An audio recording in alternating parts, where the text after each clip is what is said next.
Nord- und Südamerika. Zwei Kontinente, die geografisch miteinander verbunden sind, aber historisch zwei vollkommen unterschiedliche Wege eingeschlagen haben. Während die Vereinigten Staaten und Kanada im Norden zu einer Weltmacht aufstiegen, kämpften die Staaten Südamerikas über Jahrhunderte mit Instabilität, wirtschaftlicher Abhängigkeit und sozialer Ungleichheit. Warum? Die Antwort liegt in der Kolonialgeschichte, in den sozialen Strukturen, in den Institutionen, in der Rolle der Einwanderung und auch in der Geografie und dem Klima.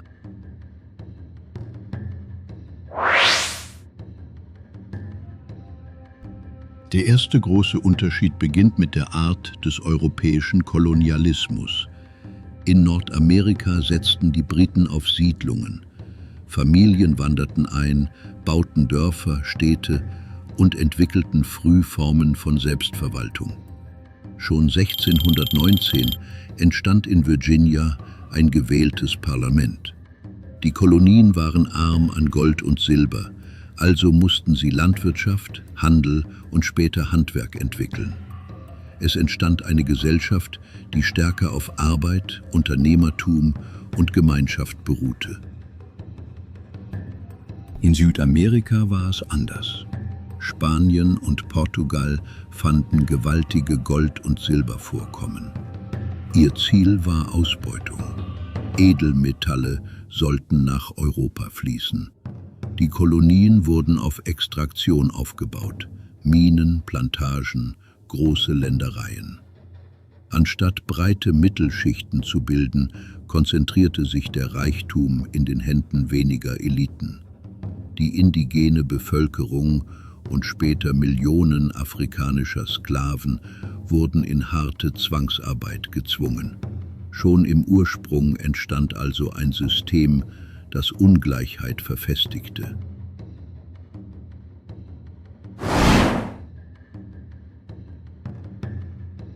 Das koloniale Kastensystem Lateinamerikas war streng hierarchisch. Oben standen die in Spanien geborenen Peninsulares, darunter die in Amerika geborenen Criollos. Danach folgten Mestizen, Menschen gemischter Herkunft, dann Indigene und ganz unten die afrikanischen Sklaven. Dieses System schuf tiefe soziale Gräben, die sich bis heute in Ungleichheit und Machtkonzentration widerspiegeln. In Nordamerika war die Gesellschaft zwar auch von Rassismus geprägt, besonders durch die Sklaverei im Süden. Doch nach der Unabhängigkeit wuchs eine große weiße Mittelschicht, vor allem durch Landverteilungen wie den Homestead Act. Breiter Besitz von Land und Betrieben förderte politische Partizipation und wirtschaftliche Dynamik. Die politischen Wege könnten kaum gegensätzlicher sein. Die Vereinigten Staaten entwickelten 1787 eine Verfassung, die bis heute gilt. Gewaltenteilung, Rechtsstaatlichkeit und ein System von Checks and Balances verhinderten die absolute Macht Einzelner. Trotz Bürgerkrieg und Krisen blieb die Demokratie erhalten. Die USA gelten als älteste, ununterbrochene Demokratie der Welt. In Lateinamerika verlief die Geschichte anders. Nach den Unabhängigkeitskriegen Anfang des 19. Jahrhunderts fehlte es an stabilen Institutionen. Kaum ein Staat blieb von Militärputschen, Diktaturen oder Bürgerkriegen verschont. In manchen Ländern gab es im 20. Jahrhundert Dutzende Regierungswechsel. Diese Instabilität schwächte Wirtschaft, Bildung und Vertrauen der Bevölkerung in den Staat. Ein weiterer entscheidender Faktor war die Einwanderung. In die USA und Kanada kamen im 19. und 20. Jahrhundert Millionen von Europäern. Sie brachten Wissen, Arbeitskraft, Kapital und Ehrgeiz mit. Einwanderer bauten Eisenbahnen und Kanäle, arbeiteten in Fabriken, gründeten Unternehmen und brachten neue Ideen. Noch heute stammen viele Patente und Start-ups von Menschen mit Migrationshintergrund.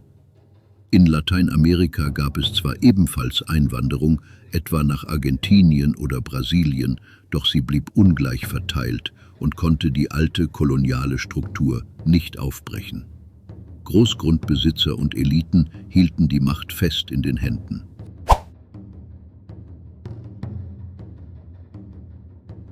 Auch die Natur schrieb an der Geschichte mit.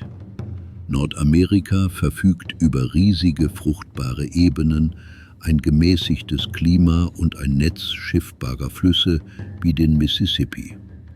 Hinzu kamen viele natürliche Häfen an der Ostküste.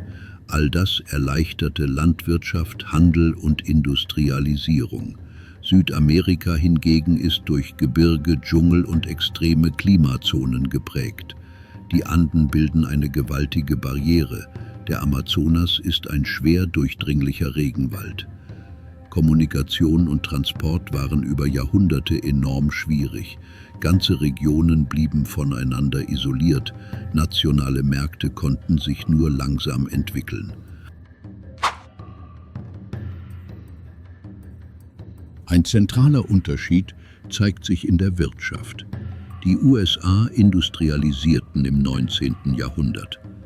Eisen, Kohle, später Öl. All diese Ressourcen trieben die industrielle Revolution an. Fabriken, Eisenbahnen, Stahlwerke und später Hightech-Industrien machten das Land unabhängig von reinen Rohstoffexporten. In Südamerika blieb die Wirtschaft lange von Rohstoffen abhängig. Kaffee, Zucker, Kupfer, Soja oder Erdöl dominierten. Steigende Preise brachten Wohlstand, fallende Preise Krisen. Diese Rohstofffalle machte die Länder verletzlich und hinderte sie daran, stabile Industrien und Technologiezentren aufzubauen. Schon im 19. Jahrhundert investierten die USA stark in öffentliche Schulen und Universitäten. Harvard, MIT oder Stanford wurden zu Motoren von Innovation. Im 20. Jahrhundert folgten Autobahnen, Stromnetze und Raumfahrtprogramme. Bildung, Forschung und Infrastruktur schufen die Basis für den Aufstieg zur Supermacht. In Lateinamerika dagegen blieb die Bildung oft ungleich verteilt. Investitionen in Forschung und Entwicklung sind bis heute gering, im Schnitt weniger als 1% des BIP, während die USA mehr als 2% investieren. Auch Infrastrukturprobleme hemmen Wachstum. Schlechte Straßen, schwache Eisenbahnnetze, teure Energieversorgung. Die Geschichte von Nord- und Südamerika ist die Geschichte zweier Modelle. 2 Kontinente, 2 Wege, 2 Schicksale.